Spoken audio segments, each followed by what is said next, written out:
सो hello दोस्तों, welcome back to the channel doctor Kamal vlogs. और आज हम डिस्कस करने वाले हैं दांतों में दर्द क्यों होता है मसाला भरवाने के बाद भी। ये काफ़ी ज़्यादा सर्चेबल चीज़ है, काफ़ी ज़्यादा पूछे जाने वाली चीज़ है। कई पेशेंट्स भी हमारे से पूछते हैं कि मसाला भरवाने के बाद भी दर्द होता है हमारे दांत में, कहीं पे उन्होंने और कहीं कराया था। देखो, हमारे मसाला भरे हुए के बाद पेन नहीं हुआ, ठीक है। वो मैं बताऊंगा किस कंडीशन में पेन होता है, किस कंडीशन में पेन नहीं होता, ठीक है। उसके बारे में डिस्कस करेंगे कि पेन क्यों होता है और क्या इसका ट्रीटमेंट प्लान बनता है। इस वीडियो में बने रहे लास्ट तक। तो वीडियो स्टार्ट करने से पहले जिन्होंने चैनल को सब्सक्राइब नहीं किया, फटाफट से जाके चैनल को कर दें, जो रेड बटन है इसको सब्सक्राइब, बेल आइकन दबाना ना भूलें, ताकि जो भी नोटिफिकेशन है वीडियोस की वो टाइम टाइम पे आपको मिलती रहे। तो चलिए स्टार्ट करते हैं आज की वीडियो। देखो, सबसे पहले तो फिलिंग हमें क्यों करानी पड़ी। दांतों में कीड़ा लग जाता है, ठीक है। मेरी पुरानी वीडियोस में भी हैं और आपको पता भी है, दांतों में काला एक तरह से दाग बन जाता है, जिसका धीरे धीरे अगर हम उसको टाइम पे ठीक ना कराएं तो एक तरह से कैविटी बन जाती है, एक डिप्रेशन बन जाता है। मैं आपको एक सैंपल दिखाता हूँ। सैंपल क्या है, एक हमारे पास मॉडल है, उसका दिखाता हूँ। ये देखो, ये देख रहे हो, ये मॉडल है। ये देखो, ये कैविटी दिख रही है आपको, ये कैविटी है, ठीक है। तो ये कैविटी बन जाती है, खड्डा बन जाता है, जिसको एक तरह से मसाला इसमें भराया जाता है। अलग अलग मसाले होते हैं, ठीक है। GIC, अमलगम, कॉम्पोजिट रेस्टोरेशन, अलग अलग कंडीशंस के अकॉर्डिंग अलग अलग इसका एक तरह से मसाला भरा जाता है, ठीक है। तो जब हम मसाला भरते हैं, ठीक है, पेन नहीं होता पेशेंट को। जनरली मैं आपको बात बता रहा हूँ कि पेशेंट को पेन नहीं होता, उस टाइम मसाला भर दिया जाता है। तो कुछ टाइम बाद पेशेंट को पेन होता है मसाला भरने के बाद। तो वो क्यों होता है, तो देखो, कई बार क्या होता है, जो केरीज होती हैं, ठीक है, जो केरीज होती हैं वो इनेमल तक ही होती है। इनेमल या डेंटिन, 3 लेयर्स होती हैं। इनेमल जो सबसे ऊपर वाली सतह, ये जो परत है इनेमल, इसके बाद जो बॉर्डर आता है वो डेंटिन होता है। डेंटिन के बाद आता है पल्प, जो कि एक तरह से ब्लड सप्लाई पूरे दांत को प्रोवाइड करता है। एक तरह से पूरा एक तरह से जो इन्फेक्शन अगर जिसके अंदर हो जाए तो ठंडा गर्म लगना स्टार्ट हो जाता है पेशेंट को, तो उसको पल्प बोलते हैं। वो 3rd लेयर होती है। अगर तो कैविटी है, जो कीड़ा लगा, जो काला धब्बा है, वो सिर्फ इनेमल तक है या फिर डेंटिन तक है, ठीक है, तो उसको पेन नहीं होगा पेशेंट को फिलिंग करने के बाद भी, मसाला भरवाने के बाद भी। वो आप कैसे डिसाइड करेंगे, वो एक्सरे से पता लग जाएगा, ठीक है। कई बार क्या होता है कि बॉर्डर पे होता है, इनेमल क्रॉस कर गया, डेंटिन क्रॉस कर गया, डेंटिन के बॉर्डर पे, मतलब पल्प के स्टार्टिंग होने से थोड़ा सा पहले, उस कंडीशन में कई बार फिलिंग हो जाती है, रेस्टोरेशन कर दी जाती है। बट मेस्टिकेशन, ड्यूरिंग मेस्टिकेशन, जब पेशेंट च्यो करता है, जब खाना चबाता है, तो उसको कुछ टाइम बाद, महीने, 2 महीने, 3 महीने बाद, तो वो कंप्रेशन की वजह से, दबाने की वजह से वो बॉर्डर क्रॉस हो जाता है और वो पल्प तक इन्फेक्शन पहुंच जाता है, ठीक है। केरीज पहुंच जाती है, या फिर उसका इन्फेक्शन बॉर्डर पे है तो इन्फेक्शन वो पल्प तक पहुंच जाता है, जिसकी वजह से पेन स्टार्ट हो सकता है, ठंडा गर्म लगना स्टार्ट हो सकता है। तो अगर वो ठंडा गर्म लगना स्टार्ट हो गया तो फिर आप क्या करें, फटाफट से डेंटिस्ट के पास जाएं, एक्सरे कराएं। तो एक्सरे में आपको पता लगेगा जी कि जो आपने एक तरह से कैविटी प्रिपेयर की थी, जो आपने रेस्टोरेशन की थी, उससे वो थोड़ा सा एक्सटेंड हो जाता है, नीचे की तरफ आ जाता है। बिफोर अगर एक्सरे है 3 महीने पहले का, अगर आपके डेंटिस्ट के पास है एक्सरे, तो वो बिफोर और आफ्टर का आपको कंपैरेटिव एक तरह से स्टडी करके बता देंगे कि देखो, पुराना रेस्टोरेशन के टाइम ये था दांत की कंडीशन, और ये वाला जो अभी हमने एक्सरे लिया है, तो ये कंपैरेटिव एक तरह से स्टडी आपको बता देंगे कि अब जो है इन्फेक्शन वो एक तरह से पल्प के पास पहुंच चुका है, ठीक है। तो उस केस में क्या करते हैं, उसको एक तरह से रिमूव करते हैं रेस्टोरेशन को। बॉर्डर पे है तो अगर पल्प इन्वॉल्व हो गया तो रूट कैनाल ट्रीटमेंट, RCT की जाएगी, फाइल्स के थ्रू एक तरह से इरिगेशन की जाएगी, SS ओपनिंग करी जाएगी, वही जो RCT के स्टेप्स होते हैं, ठीक है।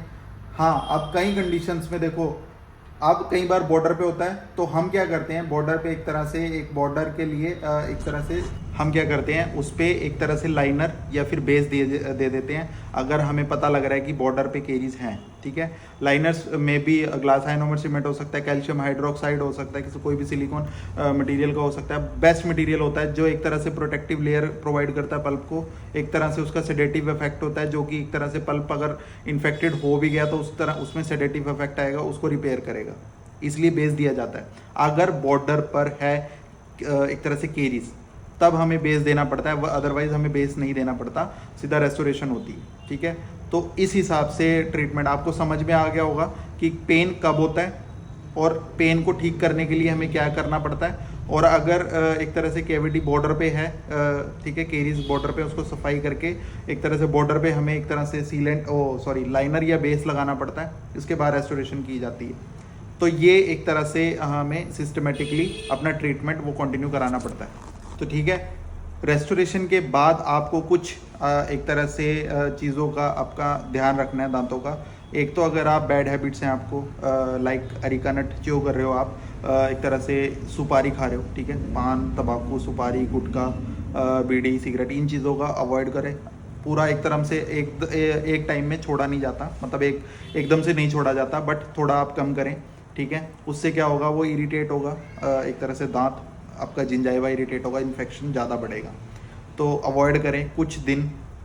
वैसे देखो भाई, छोड़ना ही पड़ेगा आपको, कोई फ़ायदा नहीं है, चीज़ें खाने वाली खाओ, ये जो गुटखा, पान, तंबाकू, इनमें कुछ नहीं है।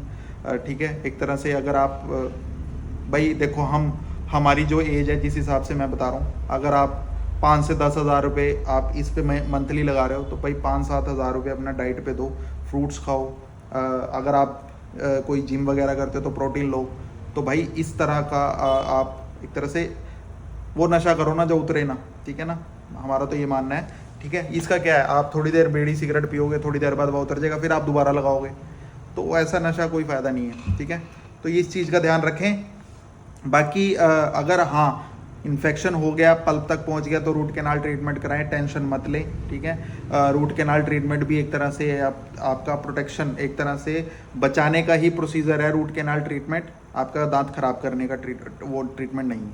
ठीक है, तो एक तरह से ब्लेम ना करें किसी भी डेंटिस्ट को, क्योंकि उन्होंने अपने अकॉर्डिंग उस टाइम के लिए जो उनको सही लगा उन्होंने वो किया। ठीक है, उनके अकॉर्डिंग वो जो था वो काफ़ी दूर था बॉर्डर से, इसलिए उन्होंने रेस्टोरेशन की बेस नहीं लगाया, बट कुछ टाइम बाद वो धीरे धीरे इन्फेक्शन बढ़ गया। ठीक है, तो ये चीज़ है। तो भाई इस चीज़ का ध्यान रखें, गुटखा, पान, तंबाकू मत खाएं जब रेस्टोरेशन है। पेन जब भी आपको होगा, या तो आपका कोई ना कोई इन्फेक्शन अंदर होगा जो एक तरह से अनटच्ड रह गया, ठीक है, या फिर कोई पेरियोपाइकली एब्सेस है जो उस टाइम देखी नहीं गई, या फिर कोई आपकी बैड हैबिट्स है, या फिर आपका एक तरह से आपका ओरल हाइजीन सही नहीं है, या फिर आपका जिस दौरान आपका ट्रीटमेंट चल रहा है, जो आपको डॉक्टर ने इंडिकेशन दी है, जो आपको बताया है एक तरह से फ्रेज का, वो आपने नहीं किया, कुछ ना कुछ तो कारण रहता है, कहीं ना कहीं गलती रहती है, तभी पेन होता है, वरना दांत में पेन नहीं होती। ठीक है, टाइम पे आप उसको करा लें, नियर बाय डेंटिस्ट के पास चले जाएं तो पेन नहीं होगा। तो ठीक है, अब जो एक तरह से रेस्टोरेशन आपने करा ली, ठीक है, अच्छी रेस्टोरेशन करानी है, सस्ते वाली नहीं करानी। सस्ते के चक्कर में आप अपना नुकसान कर देते हो। कई बार डॉक्टर को बोलते हो कि जी हमारे सस्ती सी कोई रेस्टोरेशन कर दो, अब सस्ती तो करवा लोगे भाई, अब आप 200-400 रुपये बचा के आप अपना नुकसान ही करोगे, फ्यूचर नहीं है उसका, मतलब कि वो आगे लंबी टाइम नहीं चलेगी। तो इसलिए अच्छा मटेरियल, डॉक्टर को बोलें अच्छा मटेरियल करें और मेरे दांत को बचाएं। ठीक है, और कई पेशेंट ऐसे बोलते हैं जी फिलिंग नहीं हम कराएंगे, हमारा दांत निकाल दो। तो वही है कि एक दांत को निकलवाने के चक्कर में आपको 2 दांतों की आरसीटी करानी पड़ेगी, क्योंकि उसके बीच में गैप बन जाएगा, उस गैप को भरने के लिए हमें 2 दांत लेने पड़ेंगे। तो इसलिए अपना खर्चा बचाएं, आरसीटी कराएं, एक्सट्रैक्शन मत कराएं, फिलिंग या रेस्टोरेशन की तरफ जाएं, अपने डेंटिस्ट के अकॉर्डिंग चलें, आप उसको मत समझाएं कि क्या करना है। ठीक है, तो जो यमुनानगर के लोकलाइट्स हैं, Sasoli road near government school, Shri Shyam dental hospital हमारा क्लिनिक है। ठीक है, आप आ सकते हैं और अपना एक तरह से फ्री डेंटल चेकअप है। ठीक है, आप चेकअप करा सकते हैं, क्या ट्रीटमेंट है वो आपको बताएंगे। एज़ कम्पेयर टू अदर हमारा रेट काफ़ी कम है, मैं हर वीडियो में बोलता हूँ। डिस्क्रिप्शन में मैं क्लिनिक का एड्रेस भी देता हूँ। ठीक है, आप फ़ोन नंबर मेरा 9729437758।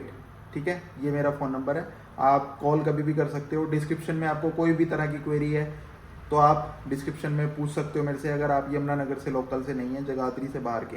ठीक है, वीडियो को ज़्यादा से ज़्यादा शेयर करें, ऐसे ही अपने भाई को प्यार दें, प्यार बनाए रखें।